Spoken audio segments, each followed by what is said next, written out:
Bruce Friedman of Adult Site Broker, and welcome to Adult Site Broker Talk, where each week we interview one of the movers and shakers of the adult industry, and we give you a tip on buying and selling websites. This week we'll be speaking with Brad Mitchell of Mojohost in part 2 of our two-part interview.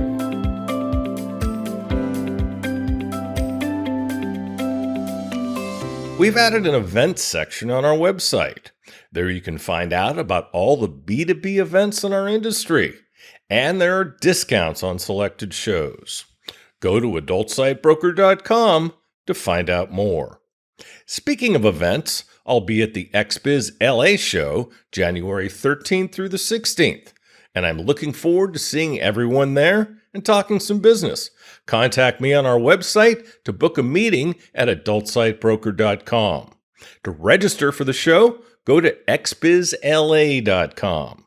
And I'm proud to announce I've been nominated for Community Figure of the Year at the XBiz Executive Awards as part of XBiz Honors January 15th.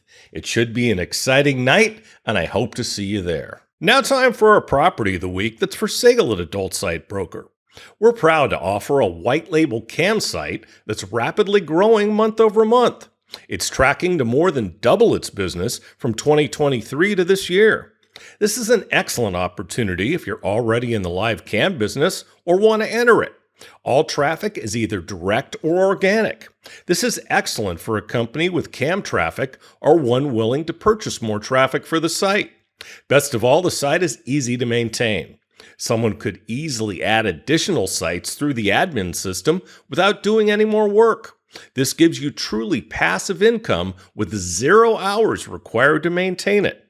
Only $479,000. Now here's part 2 of my interview with Brad Mitchell of Mojohost. Why haven't you started selling GPUs for language learning models to Mojohost customers?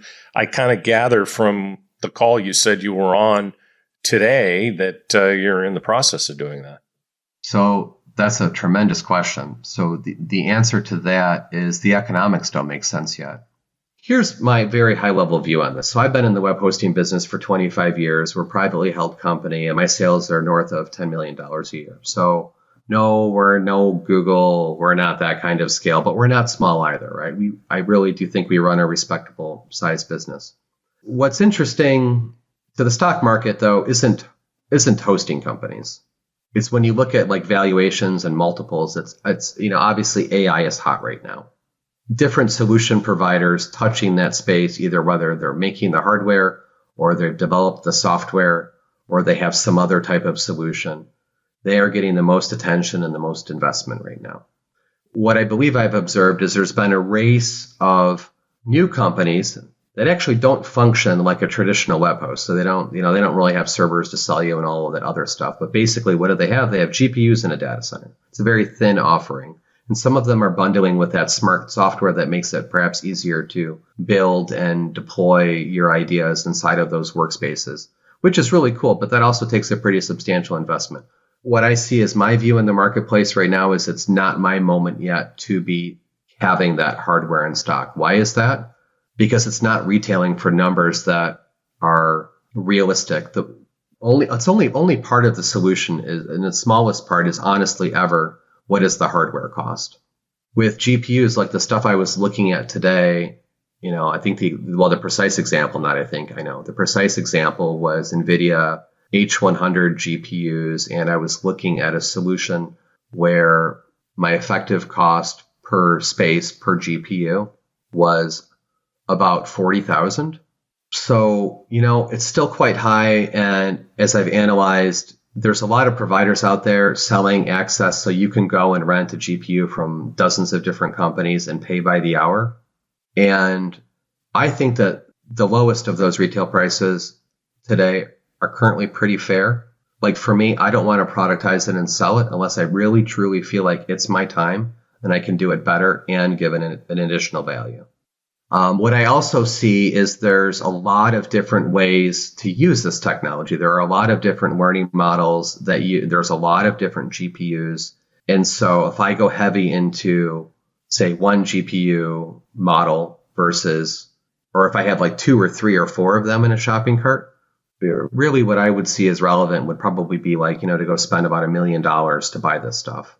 But then I've got it on the shelf. I don't necessarily have any of it pre-sold, and that risks the greater business, right? So I'm looking for my slow organic growth. I'm interested in having conversations with people that have already gotten out of that, like, hey, I'm just tinkering somewhere and I'm willing to spend 50 or $200 a month. Like, I know that I need to be able to bite off medium and more advanced users that have, say, developed a model and they want to have it running online in a more cost-effective or meaningful manner. That I can work with. But, that tends to be the buyer that's ready to spend $500, $1,000, or thousands of dollars per month. I'm still looking for the right moment in time to position us with the right product to make those available. And I also see that it's going to create a lot of new technical support requests because everybody's trying to do something and nobody knows how to do it. So I don't want to create a mire in the Mojohost support system of busying up. Like, I have some technical debt that, like, I would need to, say, super train lots of senior sysadmins on these environments to get them ready to handle the questions. So for me, it's a multifaceted approach. And I wish it was as simple as I could just buy the metal, throw it in a rack, and rent it out. But as I'm understanding all of these solutions, they're really just not that simple to deliver. And there's more to it than that. So yeah, and I'm sure the technology will keep improving. It certainly will. And the product life cycles are changing. Like, even as I was looking at that purchasing opportunity today, which was for new systems, like apparently some company had ordered $15 million worth of GPUs and didn't take delivery. They're sitting assembled new in box. So that's what I was evaluating. As I was checking that out, I realized, H200 is now to market, which is the next iteration. And of course, has all of the gains that a next version of that you would expect. So I say for now, keep dreaming, start experimenting, build your sandbox, talk to others, and try to figure out how you could meaningfully impact your business. Maybe perhaps starting in small ways, but look at what's that bigger vision. I mean, my vision for really using the most brilliant of AI models not yet developed or to market, like I theorized internally, like, hey, could we train models to learn from the hundreds of thousands of support tickets that we've done with customers, and then feed in, all of the operating system, documentation and all of this other stuff and other good reading to come up with something that we could use to leverage at a low protected tier of support to make it smarter than, in other words, like a functional systems administrator, but, using AI technology. But of course, then we've all got nightmares about Terminator Judgment Day. Skynet, right? So Big that's time. Those are keys to the kingdom that I would never hand over. But I have to imagine that there are really smart ways to leverage that, so that and of course over time we'll find out ways to do this. And how would that benefit Mojohost? Well, that could make us more efficient. And then how would that benefit our customers? Well, that could make pricing maybe less, right? Because really our biggest costs aren't the data centers and the servers. It's always the people. It's payroll. Absolutely. Where do you see the hosting industry heading in the next 5 years? That's a really good question. I believe that it's going to be the case that you'll continue to see smaller hosts shrivel up and die, either by acquisition or just failure. While consumers tend to have this expectation that their hosting should be either the same price or get cheaper year over year, what's actually happening is any amount of hosting service provided that's high touch is becoming dramatically more expensive. And this is furthered by huge changes in the world's data centers and power in North America and power in Western Europe. So, in the last couple of years, especially since the start of the war in Ukraine, my power prices basically increased twofold, 100%.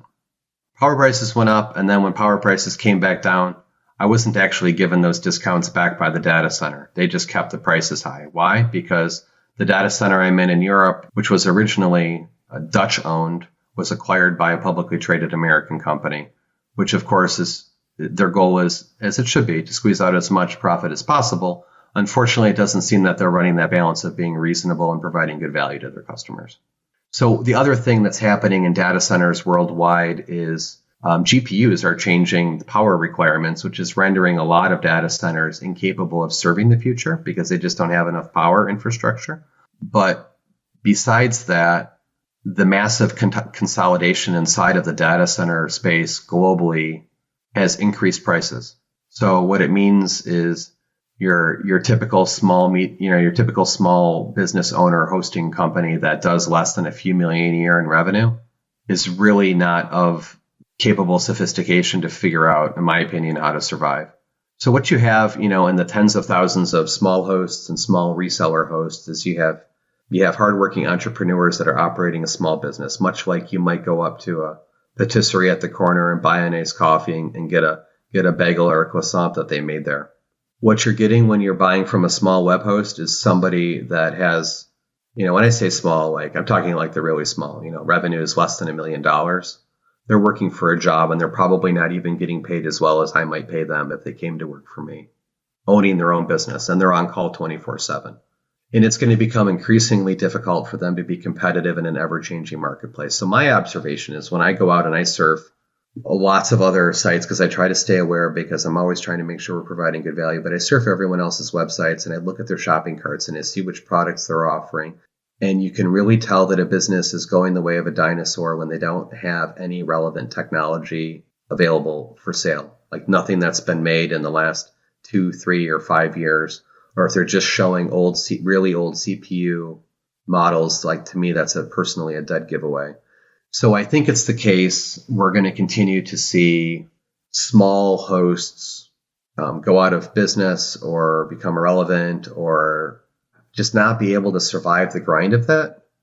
And I'm not digging on that. Like, hell, that's how I started. I started at zero, and it was really, really hard all those first years, but it is really tough. I did an acquisition of another industry web host, and it went so well. I did this just in the last 2 years that nobody even knows who I bought. But I would tell you what I learned from this experience, and they were a great example of a perfect acquisition for us. The guys working in that business had all the same core values that I did. They were honest, they were hardworking, they believed in giving exceptional service, and they always were trying to be a great price for their customers. And they were almost 100% adult. So really perfect match to be acquired by Mojo. I was able to buy that business, hire all of its employees, and make it a win, and pay them better than they were making before, and give one of those two owners, who today is one of my very valued friends and works for Mojo, more support to be part of a larger team, a better salary. I was also very happy that, I was able to make it a win financially. So, but that was, that was a business that was actually older than Mojohost. Wow, that's rare. Yeah, there's only a few of them. And, unfortunately, well, I guess it's public knowledge now, but I would give the example of a host that was also older than Mojohost that just failed this year. They literally closed their doors, not viable. It was IS Prime. Oh, I didn't know that. Yeah, and there's not that much that I can say about that, except that it seemed to be a sad example of what was a great business, was well run. They really always did a fantastic job supporting their customers. But it's an example of, I think you need to grow and achieve a certain size and keep growing, that it's very hard if a business plateaus and doesn't have continued investment technologically. That wasn't a small business. It was bigger than this range than we're talking about. And you know what? They were great guys. The owners were fantastic people, and so were the technicians. But all those people, I had to go out and find new hosts, and they had less than 60 or 90 days to do it. I'm happy that I was able to help a few of their customers and get them moved in time, because I was really worried for that. Hosting's not an easy business to be in. It's always going to be the case when you search online that you can search and always find something cheaper. But it really is a very, very complicated business. It's hard to pull it all together, and it's hard to keep doing it year after year and be relevant and be good at it. But I'm proud that we're still here, and I'm happy that my clients are happy. That's good. So with this attrition, how is this going to affect other adult entertainment entrepreneurs? I don't know that it will too much, because I think in the natural order of things, survival of the fittest, like there's always change. So it's always the case that companies go out of business or change. But I think it's certainly the case that over time, people will come to realize that they're going to have to pay more for support. The real moving figure in all of this is, what does it cost to keep the customer happy, build everything the right way, and support them in the ways that they need to be supported? And you can't just keep taking away from that and optimizing it. It really is an area that needs to be invested in every business, whether it's my business or the smaller ones or the bigger ones. To retain the best of our employees means we need to have amazing competitive benefits, and we need to give proper, appropriate raises year over year. You need to really do all the right things to keep your staff. As I create new products and on a pretty regular basis, and then I'm always reassessing the products that we have and how we price things. Like I was just going through this exercise last week. I was creating the next generation of all of my products. And as part of that exercise, I was having to analyze, what should that checkbox look like if someone wants to buy complete full support? And I had to be realistic about that.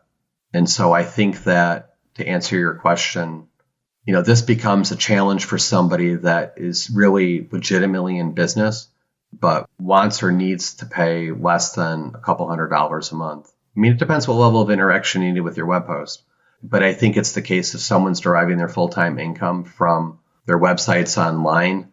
I tend to think that, buying a managed support plan is one of the best values you can get out there, because even if you're going to pay $100 or $200 or $100 to $300 on top of your server or your virtual space price for that support, you know what? If you can get all that support that you need when you need it throughout the entire course of a year, say $200 a month or $2,400 a year. I mean, come on, let's compare that to paying a consult. I guess what's your other option? You find someone that you hope that they're available when you really need them for as much as you might need them at that exact moment in time. And maybe they're going to want to charge $50, $75, $100, $150 an hour. I think it tends to be a pretty good value. So I know you married your beautiful Ukrainian wife, Olha, over 2 years ago. So with the war in Ukraine raging on over 2.5 years now, how has this affected your personal journey? Oh, that is perhaps a deeper question that I'm feeling really capable of answering right now. But I would say, it's affected everything from both a personal and a business perspective. My heart is there with those people, with their struggle, and I'm a part of it every day. Yeah, you have people there. Yeah, I mean, obviously, my family, my in-laws, my many friends that I have in and out of country, and I have employees in and out of country, and it's really difficult. So, I think like everybody else, I pray for peace. I want a just solution. I think that nothing justifies what's happening over there, and I want peace is what I want. Yeah. And I'm sure it's had an adverse effect on business with the team you've got over there. It sure has. I mean, we've got a number of team members that are at war, and it's affecting everybody. I think it's touched everybody's lives, whether it's friends, family, or that they themselves have gone to war. But yeah, I'm sorry. I understand. Let's just hope it ends soon. That's the best we can hope for. On to better things. What advice would you give someone just starting their own tech business? Well, I think the advice that I would give first and foremost to anyone starting a business, technical or not, is it's easy to spend, easy to lose, and hard to make back, right? So as with any business venture, don't ever risk more or spend more than you can afford to lose. So, within all of that, I think today, even with all of the technology and complexity that there is, I think things are still relatively similar and complicated to all of these other moments in time over the last 20 years. I mean, I myself started 25 years ago, and gosh, at that time, looking back, you think of all the things you could have done differently. But in all of those moments, it was never really that straightforward to me either. I think as it would pertain to the industry that you and I serve, Bruce, I think one thing has always held true, and that this is that I have always advised people to do something that they feel connected with, or that they enjoy personally, or that they think that they can do better than somebody else. So, for example, it might be the case that someone has more experience, interest, or something to contribute to a particular niche or fetish, as it may be, or having an eye for quality, or understanding an audience or a type of content better than other sites. I believe, it's possible to still dream and create and build something of value. I think it's a unique time in history that someone can create content and publish on so many different platforms, if not their own platform. And it's certainly going to be the case that the way that we're journeying and experiencing the internet is going to change a lot over the next several years to decade, most certainly influenced by artificial intelligence and search. I think search is probably going to change dramatically because, as I can see now when I'm Googling stuff, I'm very happy to get a ChatGPT smart response before the sponsored advertising, because sometimes that's just what I need. I don't want to have to click on a bunch of websites and hope to find a good, legitimate answer to a question. Yeah, so, where to start? I think you need to start with being realistic about your budget, and then you need to, I think it's a smart thing to do your research, right? So connect into communities that can provide additional information. xbiz.net is a terrific example of that, where you can go and maybe be a student first, read threads, read discussion topics, absorb those. Let's be respectful of each other's time, so maybe before, it's never a bad time to post a question. I really don't believe in, I don't think that there's any such thing as a stupid question. But I think if someone is really, truly interested, the barrier to entry is higher now than perhaps it's ever been. What is that? I'm not exactly sure. But I think it's important that people become a student. And if you really thought you wanted to make a business or a career, then it is worth the time and the investment to go and bring yourself to a test conference in Europe or an XBiz in Miami or Los Angeles or Internext or AVN in Las Vegas, because there's so much to be learned from people that are willing to experience share. Today, I'm doing it on your podcast, but Bruce, each time you and I go to a conference, we have several days in a row of 8 and 12-hour days where that's mostly what's happening all day long, is conversations with other business owners and employees and people with experience and people giving seminars. Listen, of course, not all seminars are great, but it's generally the case that there's a lot of information to be gleaned. And if somebody was new, who would they be to think that they are smarter than people that have lots of experience and hopefully some wisdom's coming out of that? Of course, I'm always wondering what is the next big or great idea or paradigm shift, but I always get excited when people launch new apps or websites or customer journey experiences, because none of us are Nostradamus or has a perfect vision for the future. So sometimes I'm just excited to see what may be, whether it's coming from someone's younger, fresher perspective or from one of my old friends that maybe their last good idea was 20 years ago and maybe they got another one. But I do believe that things will always continue to evolve and mature. And this is a very competitive landscape. It always has been. And so there's much to be learned from studying. And I think that before anyone gets too serious about it, their first step should really be to do as much research as they can, whether it's online, if they can, potentially in person would be a great supplement to that. Especially if you're able to have that in-person experience and filter to make a few acquaintances or friendships for learning people that you can ask questions to, whether it's Bruce or it's me or it's, maybe it's Corey Silverstein, my favorite industry attorney, or any other number of people. There's a lot of people out there that are willing to give you lots of free advice that doesn't even necessarily benefit them. They'll just tell you what they think, or they'll tell you what they've learned, and then you can try to gauge whether or not it's relevant what they think, because it is absolutely going to be the case that there will be people that are younger or older but smarter and have a unique idea and a fresh perspective, and maybe the rest of us can't see it yet. So you have to learn how to filter that. But I think the best place to start is by really, researching and talking to people, and then approaching everything with humility. Yeah, absolutely. Look, I feel really blessed. I've been in the industry almost 25 years too. I think it's 23 now. And I feel really blessed to have the network that I have. People like you, people like Corey, so many others who I can reach out to and say, hey, I do this with you. Hey, what about the show? Do you think this is going to be beneficial for me if I haven't been to a show before? And for the new people, realize that the people in our industry are very giving. When I first came into the industry, I knew nothing. And I had all kinds of people that were more than willing to tell me about things. Todd from Yanks Cash is another one who's just been a tremendous resource and was one of the first people I ever met. So I agree with you that people need to use others as a resource because that's what we're here for. Do you think you learn more from failure, Brad, or from success? Failure. Success is fleeting and it's never permanent. And what is success really? I think when I was, going all the way back, I remember when, just even going back to my first jobs and my perspective on that, it was like, geez, someday my goal is I'd be happy if I can make $100 a day at my job. And it's 200 or 300, or whatever the case might be. I feel like I've learned a lot more from the hardships and challenges because I'm always trying to look toward the future, and I try to be a positive person.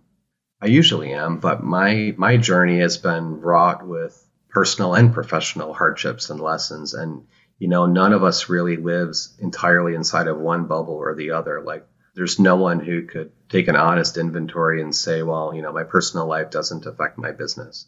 Well, that's not true, right? Because all the while we're facing business challenges, we have our own personal physical health and our other personal relationships and loss in life that we're contending with. So there's always so much going on at any one time. But, I would say from my business experience, and I feel like this year in particular, I tapped into it once or twice where I felt like I was making a new choice that I thought was wiser than what I was being counseled from other people that I was soliciting their opinion. And I was doing that based on my long history of other failures. So I think it's always the case that I've learned more from failures because it just seems to be how it's been. What are the hardest moments? The hardest moments in life are when you have to take stock in yourself and look at what you've done and say, like, okay, this is BS. Things need to change or I'm going to hard fail. Like, I had a moment, and I've never shared this, certainly not in an interview, but I had a business moment. Gosh, I guess it was probably about 10 years ago, where at the time I had what I thought was an ineffective chief financial officer. And, due to some personal circumstances, maybe while I was still trying my best and showing up for work, I wasn't as effective as I had been for a previous year or two. And some things had gotten less efficient. And, I had a moment where I thought the business was going to fail, like completely. It was running at a staggering loss. And at that moment in time, it didn't happen all at once, but it was like, a bunch of it happened sort of slowly and built on. And then there was as there's always business challenges, a bunch of other random things happened that necessarily couldn't have been predicted. And then I was looking at 6-digit monthly losses, on a cash flow basis, which was not something that I was able to personally sustain or make better. What did I do? I had to get over myself pretty quickly. I realized that I had my head in the sand for some short period of time, that I was in denial about what the problems really were and how severe the potential challenge was. And I had to, we say like all these little quips like, pull yourself up by your bootstraps, or, I really had to get my head out of my ass and get back into the details of the business, get back into looking at every single budget item, whether it was even a $15 a month spend, look at everything in the business. And at that moment in time, what did I do? My best banking partner there was American Express. I went and borrowed $900,000 on a short-term loan from Amex. I think I had that on a 12 or an 18-month loan. I woke up early every day and I stayed late as often as needed. And I worked the weekends and I worked every single day trying to find an improvement of hundreds of dollars or thousands of dollars that I could add back into the business. And I made the hard choices that needed to be made about replacing key employees that weren't pulling their weight until such time as I saw myself through that crisis and into the next pasture of like, hey, like it was a win to get the budget back to zero, and then, to get the budget ahead. But, business is always changing and ever evolving, and it's never quite that simple. And even at the scale and size of the business as it was for me at that time, which was large, not as large as it is today, but it was a lot. I think in those years, gross revenues were $6, $7, $8 million, somewhere in there. But it was a journey, and I got through it, and I learned a lot more in that experience than other ones. I mean, I've got lots of failures. Like I'm still contending with, this year I announced a new suite of cloud products, which are brilliant and they work great and they're priced right. I got no industry traction. So do I see that as a distinct failure that's going to define my business? No, because I did that as a calculated expansion and investment in the business. And it just means that my marketing approach was wrong. Maybe the product was wrong, but that's something I'll continue to work at. And, I will come up with what's my version 2 approach, right? Like, so it wasn't enough that I went and press released that and talked about it at some trade shows. Like, so there's more to that. So I'll get to the root of that. And then I've got in my mind what's kind of like a next version of product and product announcement, or a reproductization of what we're selling at Mojohost that I think is better than everything we've done cumulatively together. That's a smarter way to approach the future. Sometimes the hardest choices you make as a business owner or an entrepreneur are to recognize, when something's failed, call it quits, either to kill a product, kill an idea, move on to something else. And in those moments, I think, out of that comes real personal growth. Absolutely. What travel and trade shows are you planning in the next 6 months? And how do you select which conferences you attend yourself and which ones your sales team attends? Sure. So I keep talking about how hard it is to run a hosting business, but it's my goal as much as possible. I'd always love to have someone from Mojohost at every what we would consider to be B2B industry trade show. I only have so much time and availability, and and the same is true for each of my other 2 travel employees, which, it's me, it's Natalie, it's Roland. And so my goal is that between the 3 of us, that we're at least one of us is as many places as are available. And then when it's most effective, maybe we're all there. So for us, based on travel and budgets and timeliness, that's certainly a test show for us in Europe.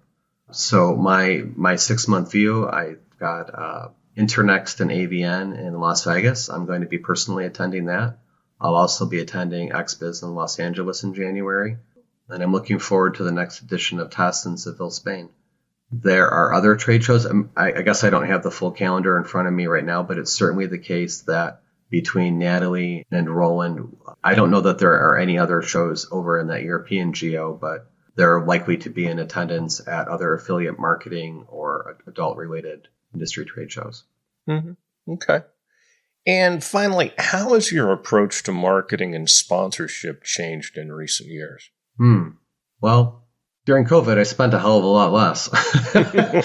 Didn't we all? I think, like all of us, we didn't travel so much. And then when we went, so there was a real ad back, which was great because I was able to basically zero out a sales, marketing, travel, meals, and entertainment budget and just put it all back into investing into our staff and new technologies.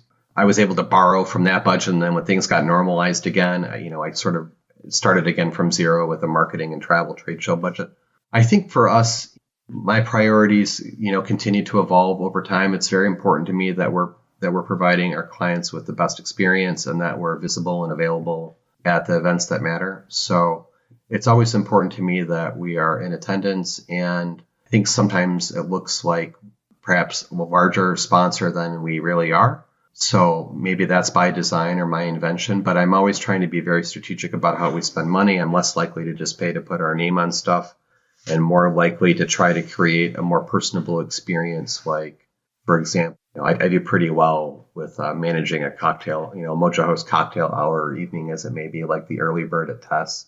Always a great event, by the way. Thank you. Well, I like that, not because I like necessarily buying 1,000 drinks, but because that's an example of a place and time range where we can personally interact with more than dozens. Usually it's a couple hundred people, and before the show gets too busy. So like I look at that as a strategic spend.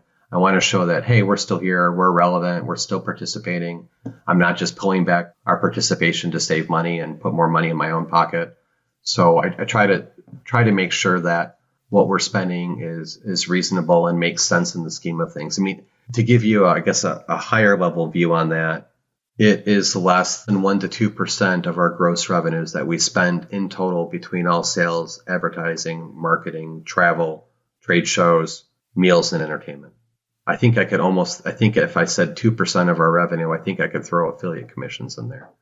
Most of our business is not driven that way. So I've always been very lean on marketing. I wish, to be honest, my challenge is, this is, hey, listen, if you're out there and you're brilliant at Google AdWords, or you've got some other ideas for how you could help me grow qualified leads on Facebook or any other avenue, please reach out to us, because I'm trying to figure out how to spend money to generate qualified leads, because it's not that simple. I know how to do things the old-fashioned way. You can drop me into a trade show and put me at the center bar there, and I will talk to people and be sociable and try to be educational and try to connect people with other people, which is another great way to form relationships, is to make those introductions to, say, their next biller or a potential website or traffic partner. I love doing that kind of stuff. But that's a hard way to scale a business. It's very boots on the ground, very hands-on. And so, my future goals are to figure out how to get smarter at marketing my brand and growing my business in ways that are scalable. Because even scaling, adding more Mojo salespeople or, brand ambassadors, sales representatives, that is not an easy challenge. And you just can't, for me, you just can't throw anybody out there. First of all, hosting is a complicated sell. I won't say what I'm thinking, because exactly what I'm thinking. Yeah, but no, I won't. And your people are outstanding, by the way. Roland and Natalie, phenomenal. So, and they're all, I get a lot of joy seeing them really believing in the brand, and as they tell me, I think that they really like their work and their jobs and the travel that we do, and they really also, like me, feel real great when we get all this positive customer feedback about how we're changing people's business or saving them money. And Roland's a client, right? Yeah, he's been a client for a long time, and then now he works here. Yeah, I didn't even know that till I talked to him at TESS in September, and he told me about all the tube sites he has. No, his sites aren't exactly that, but he's an affiliate marketer. So Roland's had servers with Mojo, for years. So I wouldn't categorize him as a tube site owner. It's not exactly that, but he's always been an affiliate marketer, I think. So I'm not exactly sure the time span on that, but it's been for a very, very long time. Satisfied customer becomes a happy Mojo employee. And, so we're all working on that together. And our challenge as a group and for each of us individually is, how do you continue to find additional success in a space where we have a reasonable market share, right? So learning from failure, as we talked about earlier, and trying to apply that towards the future is me trying to figure out sort of that, where do you go from here? Or if we weren't able to sell somebody, but yet I've known them for 10, 15, 20 years and they're still not a customer, some of that is, can they be? Should I move on?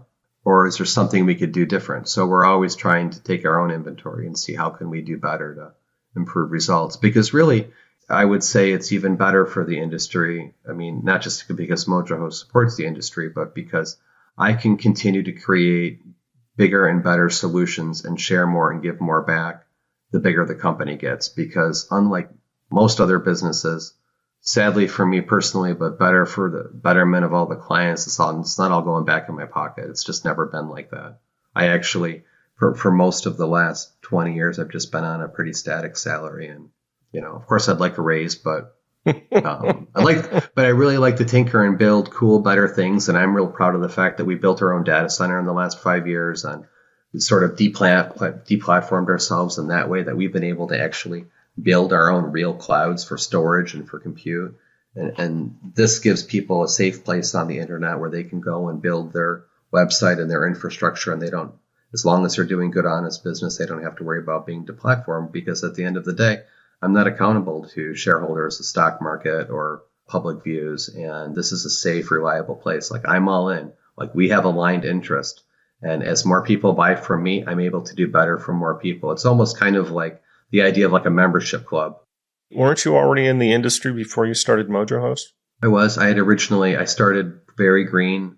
I did not at first build my own sites. I quit my day job and bought somebody else's websites. And in that process, I got defrauded by the seller. I bought stuff that wasn't right, wasn't licensed properly. I had to delete everything. I don't even want to go through all that. But yeah, I I did all that, and then I reinvented that business. I went out and I bought all new licensed content, I relaunched all the domains, did all this stuff, and then almost from the very beginning, I had always had space and power in a data center, so I had my own server there. And after the first conference I went to, and I met some friends, and then I started co-locating and basically being a web host. It was kind of like it was Brad doing what Brad had to do to pay the bills, right? So I had some extra space and I had some extra power and some extra bandwidth. So it started real humbly with Mojo, and I was never a savant when it came to being a pay site owner, but I did it. I did it for several years. I was pretty good at it, but I really gravitated toward the hosting side, and then once that became like, I remember sitting in a meeting with a consultant, and I said, man, like someday I just really want to sell. I wanted to sell $1 million a year. I think you did a little better. Yeah, but this all started with, my first goal was actually to just get a livable paycheck. And at that time, way back when, I was like, I could feed my family if I could pay myself $50,000 or $60,000 a year, right? So that was like what my first goals was I need to be able to have enough personal income from that where I can pay my mortgage and, put food on the table, and then, kind of grew from there. Mm-hmm. Exactly. Well, hey, Brad, I'd like to thank you for being back with us on Adult Side Broker Talk, and I hope we'll get a chance to do this again soon. Thank you, Bruce. I really appreciate it. Thank you. My broker tip today is part 3 of what to do to make your site more valuable for when you decide to sell it later. Last week, we talked about making a good offer and how to structure your site. Next, keep your website design up to date. Do a redesign from time to time. People will tend to think your site is the same as ever and click out of it without even looking at it if something doesn't change. So keep it fresh and up to date. Times change, so should your website. Look at what your competitors are doing and see what it is you really like. If you know a site to be successful, look at what it is they're doing and do some of the same things. I'm not saying copy their sites. I'm just suggesting you improve your site by looking around a bit. You've got to keep up with the times or you'll end up being left behind. Also, keep an eye on your competition and make sure you're offering everything on your site that they are or more. Don't just look at their design, but make sure your offers are good and competitive. The same goes for your content. Do you ever wonder why one site does well and others don't? Check out the competition's content. What are they doing that you're not doing? Be willing to make changes. People can't understand why they're losing sales to a competitor, yet the competitor is clearly doing everything better. Emulate success. Make sure everything on your website works well. Make sure all your links work properly. Check them on a regular basis. If things don't work, you'll lose customers. People are not patient these days. People's attention spans are like that of a gnat. They click out immediately and go to the next result in Google if they don't find what they're looking for, if the site is hard to navigate, or if things don't work. Check all your internal scripts and plugins and make sure they're updated regularly as well. We'll talk about this subject more next week. And next week, we'll be speaking with Anthony Rivera of the LAL Expo. And that's it for this week's Adult Side Broker Talk. I'd once again like to thank my guest, Brad Mitchell of Mojohost. Talk to you again next week on Adult Side Broker Talk. I'm Bruce Friedman.